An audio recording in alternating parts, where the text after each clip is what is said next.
dari awal pertemuan bergabungnya orang pensiun yang teraniaya. Kalau nggak salah saya ingat di rumah Pak Wondo. Apa bahasanya itu supaya dapat didengarkan?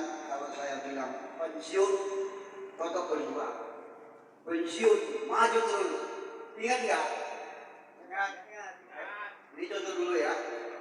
Pensiun, tetap berjuang. Pensiun, maju terus. Baru kita masuk pada posisi penilaian supaya lebih aura kita ini agak bergema. Supaya teman-teman yang di kebun Batangus Benar Kalipa ini ada apa sih riak-riak tadi? Padahal hampir yang hadir di kebun Batangus ini mungkin kalau saya hitung hanya 10%.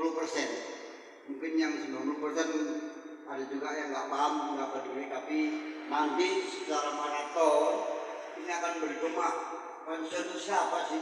Apa sih pensiun? Oke ya. Assalamualaikum warahmatullahi wabarakatuh. Pensiun. Pensiun. Terima kasih. Pertama-tama saya mengucapkan terima kasih kepada ahli baik, yaitu Saudara Paino bersama seluruh jajaran kepengurusan yang tergabung di perkumpulan untuk memperjuangkan nasib pensiun di PTPN 2 yang sampai detik ini kita masih dalam proses perjuangan. Sekitar hampir 80 ataupun 70% masih dalam proses, tinggal 20% inilah menjadi tanggung jawab kita untuk terus. Syukur alhamdulillah kepada Allah Subhanahu wa taala, Tuhan yang Maha Kuasa yang memberikan rahmat, rezeki, kesehatan sehingga kita seluruh korlap yang bergabung di pensiunan PTPN 2 baik Rayon Utara, Rayon Tengah dan Rayon Selatan. Di Rayon Utara itu termasuk Sari Seberang, Air Tenang itu Rayon Utara. Kalau daerah Sesema itu Rayon Tengah. Kalau kami ini termasuk Rayon Selatan Pak ya, Rayon Selatan. Selanjutnya selawat dan salam kita hadiahkan kepada junjungan besar kita yaitu Nabi Muhammad SAW bersama keluarga yang masih kita harapkan sahabatnya. Terima kasih kepada Ahli Baik dan juga teman-teman korlap dari beberapa kebun yang hadir bahwa pada hari ini sesuai dengan kesepakatan kita bersama beberapa hari atau beberapa bulan yang lewat berkumpul di rumah saya. Kemudian Pak Paino minta di tanggal 15 sekaligus kita akan berhadapan masuk ke bulan suci Ramadan.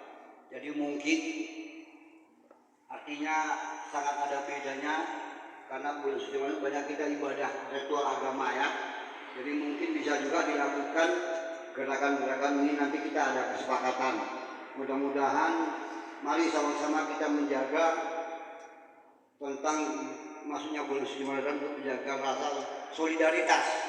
Ya kan, solidaritas. Semoga kita ini masih diberikan kesehatan, diberikan rezeki sehingga nanti di akhir bulan suci Ramadan kita bertemu kembali sampai di manakah acara ini. Kemudian secara historis mungkin Bapak-bapak, saya tahun 83 udah saya pijakkan kaki saya di Batangus. Saya orang bagian pusat sama Pak Hasan, jadi Pak Medan, Pak banyaklah orang-orang teknik traktor, Pak Ipan Iska, ya orang-orang lama itu.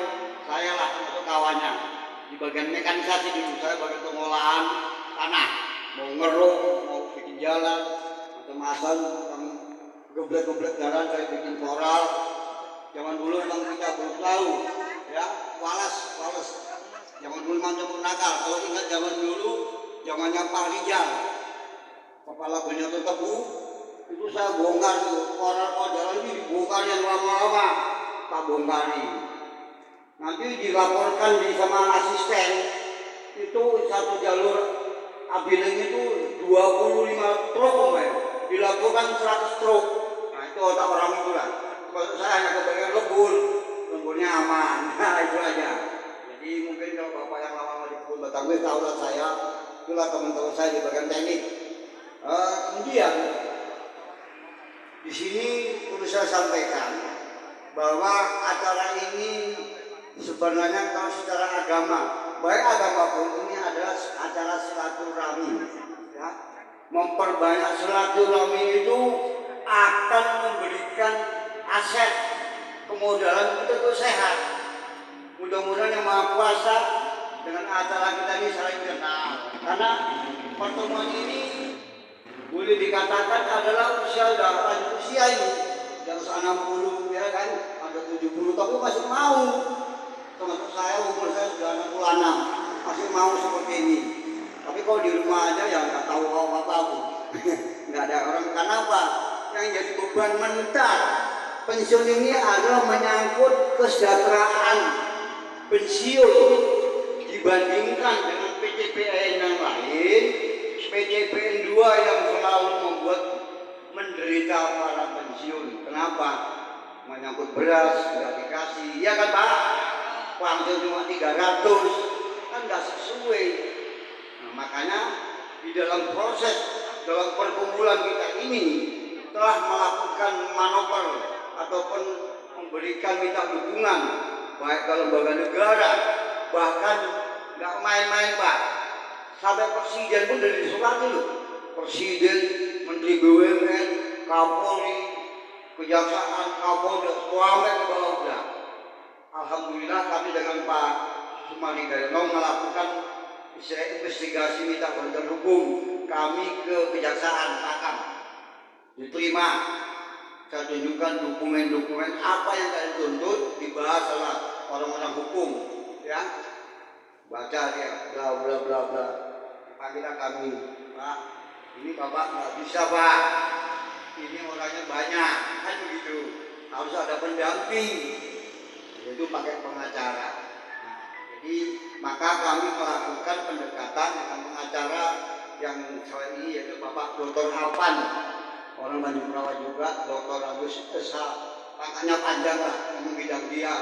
Di sini yang sangat krusial, sangat skill lagi, pengacara ini membidang pengupahan. Untuk semua tahu ini ada Dewan Pengupahan kenaikan UMP kalau di universitas ya, dia yang menguasai undang-undang. Jadi menghadapi persoalan ini nggak segampang itu Pak. Bukan karena SH-nya, MH-nya, bukan itu. Background dia itu memang di situlah menguasai pasal berapa, undang-undang berapa orang itu. Makanya Dr. Apan ini sangat positif melakukan laporan kepada lembaga yang namanya Disnaker. Disnaker adalah lembaga negara membidangi ketenaga kerjaan. Jadi namanya Disnaker itu semua pasal tahu Pak. Pasal undang-undang PKWT tahu, undang-undang pensiun tahu, undang-undang aktif tahu semua. Hak-hak pekerja sering dilucuti oleh direksi. Tapi alhamdulillah kita bersyukur. Kenapa? Sebelum direktur utama PTP 2 kita penjarakan, sudah dipenjarakan duluan Pak. Ya, kenapa? Karena jelas membawa agama. PTP 2 maju, PTP 2 akhlak balik. Ya, yang masuk penjara 2 orang. Jadi kita ini walaupun dia masuk penjara, perusahaan tetap berdiri Pak, belum hilang. Jadi semalam dalam surat yang diedarkan mungkin di kebun-kebun sudah ada pasal-pasal disampaikan oleh Disnaker, itu beras itu wajib wajib dibayar Pak, itu tunjangan. Mau perusahaan, mau regional, mau apa bentuknya, mau Indomie, mau Supermie, wajib bayar Pak ya. Tolong yang nggak hadir atau yang hadir sampaikan teman-teman di kebun yang bergabung di kebun Batang Bus Pak Paino ya, jangan malu-malu bertanya. Ada pimpinan Pak Paino lah sebagai koordinator, karena tiap kebun ada koordinatornya. Saya dalam ini diberikan kewenangan untuk memimpin semua kebun, dari seorang saya lah. Nah, jadi bukan saya tidak jabatan enggak, tidak. Jabatan ini adalah jabatan, kalau kami ini adalah jabatan ibadah. Karena ibadah bukan sholat kok, enggak. Berbuat baik juga ibadah, apalagi menyangkut perut manusia secara kemanusiaan ini wajib diangkat. Kita nggak boleh ditipu-tipu sama orang-orang yang berkecil-kecil. Jangan nonton manajer rumput tentengan, nggak ada. Di kampung saya nggak berani manajer unsur saya. Jadi masalah rumah begitu Pak, jangan diberikan sama perusahaan. Rumah ini udah nol, nggak ada. Gubernur udah nggak punya rumah, pajaknya nggak dibayar kok. Ini kan punya rakyat. Kita bekerja, gubernur kan rakyat kan. Kalau udah ada rakyat, nggak ada negara Pak. Nggak ada negara, bubar. Jadi rakyat itu jadi target, apalagi sekarang bukan retorika, tinggal masalah ini presiden kita ini peduli kali sama rakyat.